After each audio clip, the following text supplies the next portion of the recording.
एक समय की बात है, एक जंगल में सेब का बड़ा पेड़ था।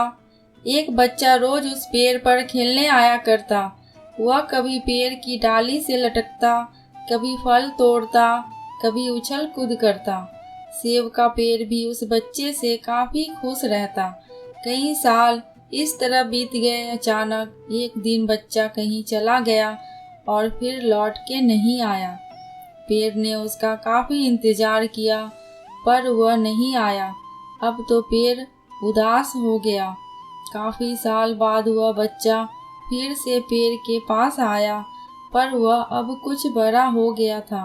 पेड़ उसे देखकर काफी खुश हुआ और उसे अपने साथ खेलने के लिए कहा, पर बच्चा उदास होते हुए बोला कि अब वह बड़ा हो गया है, अब वह उसके साथ नहीं खेल सकता।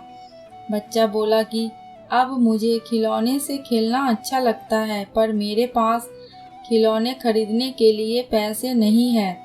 पेड़ बोला, उदास ना हो तुम, मेरे फल सेब तोड़ लो और उन्हें बेचकर खिलौने खरीद लो।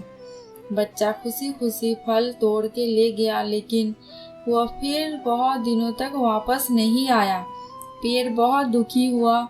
अचानक बहुत दिनों बाद बच्चा, जो अब जवान हो गया था, वापस आया। पेड़ बहुत खुश हुआ और उसे अपने साथ खेलने के लिए कहा, पर लड़के ने कहा कि वह पेड़ के साथ नहीं खेल सकता। अब मुझे कुछ पैसे चाहिए क्योंकि मुझे अपने बच्चों के लिए घर बनाना है। पेड़ बोला, मेरी शाखाएं बहुत मजबूत है, तुम इन्हें काट कर ले जाओ और अपना घर बना लो।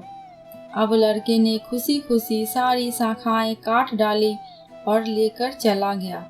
उस समय पेड़ उसे देखकर बहुत खुश हुआ, लेकिन वह फिर कभी वापस नहीं आया और फिर से वह पेड़ अकेला और उदास हो गया। अंत में वह काफी दिनों बाद थका हुआ वहां आया। तभी पेड़ उदास होते हुए बोला कि अब मेरे पास ना फल है और ना ही लकड़ी, अब मैं तुम्हारी कोई मदद नहीं कर सकता। बूढ़ा बोला, अब मुझे कोई सहायता नहीं चाहिए, बस एक जगह चाहिए जहां वह बाकी जिंदगी आराम से गुजार सके।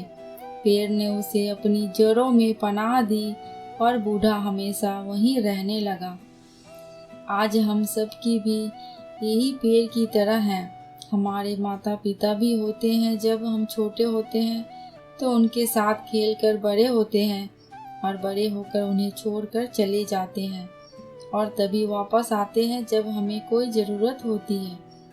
धीरे धीरे ऐसे ही जीवन बीत जाता है। हमें पेड़ रूपी माता पिता की सेवा करनी चाहिए, ना कि उनसे फ़ायदा लेना चाहिए।